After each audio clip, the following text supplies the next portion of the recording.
Really pleased to be joined by Geoff Hudson-Searle today. How are we doing today, Geoff? Great, Marty. It's great to be speaking to you again. I always enjoy our conversations. Yeah, it's been a while. So you had Thanks. the book of Meaningful Conversations. How did that go? Went really well. I mean, look, Meaningful Conversations was a bestseller.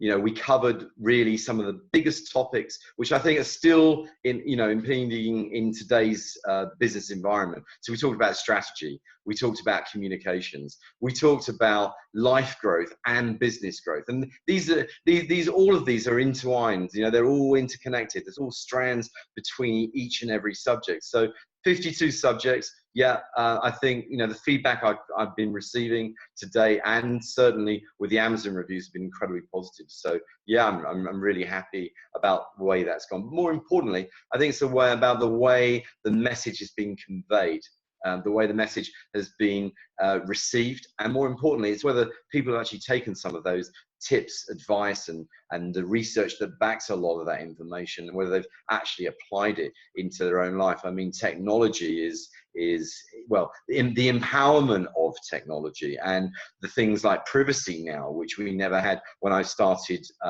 writing 5 years ago with that book. I mean, it's really come to the forefront now. I mean, it's online, it's interconnected, it's every device, it's people. And yesterday I heard this word, hey, how do I overcome autonomous leadership? And I'm like, excuse me? Okay, let's talk about autonomous leadership, shall we? Where is the human capital layer in this? And they're like, it doesn't exist. Well, what can I say? So your original question, yeah, very happy with Meaningful. And I hope it's helped a lot of people out there where they needed to seek advice. No, I think by the reviews and the number of people that have purchased it and engaged with it, I think it speaks for itself. I find it interesting. The world is just kind of swamped with so many different models and methodology that we lose the notion of what it is to be human, right? Like the autonomous leadership. Let's follow this model and take away every component about what makes a human really is part of my grievance with the changes that are going on in the world and people not seeing a better way. And you've been working on that, right? So you've got a new book in motion, which is partly from what you've learned from the previous one and your next evolution. So just talk to us about that. Sure. I mean, look, I think it's really important to say that the human connection, I just want to go back a little bit because I think that we're losing the human connection. And the human connection, if you think about it, and if I talk about leadership for me, it's not just who you are in a business. It's not massaging the egos because you're a chief exec or you're this or you're that. Leadership is in everything we do. Leadership is in a family. If you're a father or mother and you have children, that is leadership. Leadership in a business, leadership in government. We all aspire to that. And I think the whole thing is starting to get fragmented. And I go back to value sets. I mean, when I was brought up, God bless her, my grandmother and my grandfather, they instilled and they ingrained into me certain principles. Now, that wasn't just etiquette, that wasn't just values, but that's the way you treat people. It's how you speak to people. It's how you communicate with people, and it's the thinking behind that. And I think that the human connection in everything we do, and if you've seen any of my blogs, I do, and I talk about emotional intelligence a lot. The reason for that is because it's all well and good having an office in a business and locking the door and looking at spreadsheets, but how is that inspiring the people that you lead? How is that inspiring productivity? How is that inspiring values? How is that actually giving consistency about everything you do? And that has a social impact as well if it's not actually managed correctly. So I think leadership, and we've always talked about leadership, Marty, but Yep. Leadership to me is a big problem in today's world, and something has to change. Because without, we all want, and the reason why I wrote, or in the making of writing Purposeful Discussions, is because meaningful conversations, people want more depth. But actually, what's the point of depth if you haven't got a purpose? You've got to be, and then people like Darwin have said to me, you can't believe in Darwin. Well, I do, right? So, statistics around to say that he had great learnings from nature. Human nature we have learnings. And more importantly, you've got to have a purposeful, driven life if you're going to succeed in today's world, because it's all about passion, it's all about desire, it's all about determination. And these are the core drivers that actually probably make me and you get up in the morning, right? Yeah, I think this concept of purpose has become too much of a concept, right? Whereas, Too much of a concept. yeah, I mean, the best entrepreneurs, the best business people, the best leaders, but also the best individuals in life, understand what their purpose is. And purpose isn't a whole; it's something that can be divided into pieces. Like your purpose could be about your children, about the life that you want to build. It could also be about your career. And I'm starting to see that emerging thing where people are talking about what they're going to do with the next phase of their life. Yeah. Like that seems to be where people are figuring out their purpose. And that's not an age thing. We know that we've got a generation coming through that thinks more wholly about life, that says that I can do this job, then I'll do this job, and then I'll do this job. But is that where you're going with the new book? Like, what does purpose mean? There's lots going on. So if you think about meaningful conversations, and I talk about the 3 categories, I've still got the same categories. I still think there's a lot of work that still needs to be done around things like strategic planning and strategy. And more importantly,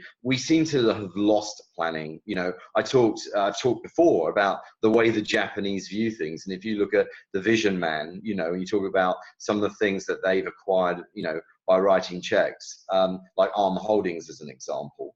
50-year business plans, 100 years business plans are there instilled. We're lucky in this country if you've got a 100-day plan. Frankly, people are not living the moment. They're not naturally maturing, a foundation to build a business, to be successful in a business. And it's all on the rush because technology is speeding us up. So things like 5G are only going to propel what we're doing now in this world. And whether we like it or not, it's going to be a fact of reality.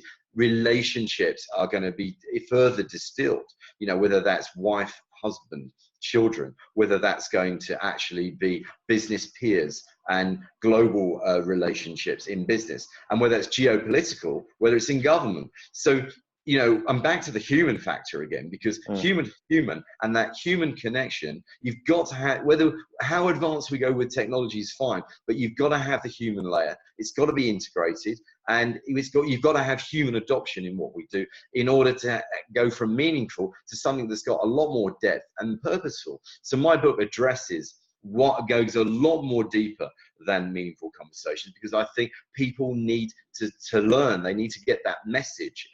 Somebody I met recently was Mr. Richard Dreyfuss, who, if you remember the Hollywood movie, he totally inspired me. That man's 71. Last year at 70, he wrote, bless you, he wrote 5 movies. And starred in 5 movies last year, because his purpose is all about human interaction. It's about using movies as a medium or a channel to actually convey the messages that he needs to get out into communities and society. So I think there's a big piece here, Marty, and I've tried to address it with the book. I mean, you know, it's a good read. It's solid. It brings all the strands together. It's all about lifelong learning. There's tips. There's there's summaries, there's very important research behind some of my thinking, and more importantly, there's humanization in the book. You know, you've got to have in order for people to engage, it's got to be humanized. And I think I've tried to focus on that, but I've also tried to create a lot more depth in the thinking and in the writing. Brilliant. So if I was to ask you to give us kind of one insight, one top tip for anyone watching this, what would you leave us with? Number 1 tip is very clear. You need to buy the book. Excellent. Right? You know, that's the tip. I'm going to say 2 things. One, and I've always said this, people that have been through adversity have knowledge and they have wisdom because they've been through a wind of change. Okay, they've been through a succession of experiences, and we are a direct reflection of our experiences. Number 1. So never, never, never lose sight of the vision and the dream, because you can achieve it. The question is, what are you prepared to sacrifice for that? And what are you prepared to do for that? If you want something, you can achieve it. Number 1, never lose part of the human spirit. You are a human. You have a spirit. You have yin and yang, and you have energies. And the whole idea of this is moving that energy in the right direction, in line with passion and desire. And for me, that's the most important message you can get from the book, because purpose is all about desire, it's about passion, it's about determination, it's about the ability to succeed. And I think that we all need to get back to some basics around that, because we seem to be losing it. We think that every new algorithm and every new AI piece of technology can actually control us and they can drive us, and it can't. It's making us lazy, it's making us isolated, we're losing creativity, we're losing innovation, and we need to get back to some humanized values and some humanized creativity and some humanized strategy to execution. Brilliant summary. There we go. So Geoff Hudson-Searle, best-selling author, business leader. Thanks very much for joining us today, Geoff. Thank you, Marty. Awesome. Great to see you.